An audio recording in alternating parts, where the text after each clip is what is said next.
નમસ્તે વિદ્યાર્થી મિત્રો, આજે ઇંગ્લિશ બેઝિકમાં ન્યૂ વર્ડ્સ સ્પેલિંગ જોશું. પહેલો વર્ડ છે ટુ શેર. TOUSHARE.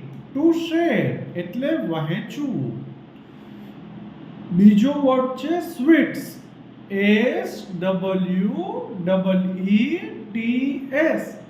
સ્વીટ્સ એટલે મીઠાઈ. થર્ડ વર્ડ છે સ્ટીલ. STILL. સ્ટીલ એટલે હજી પણ.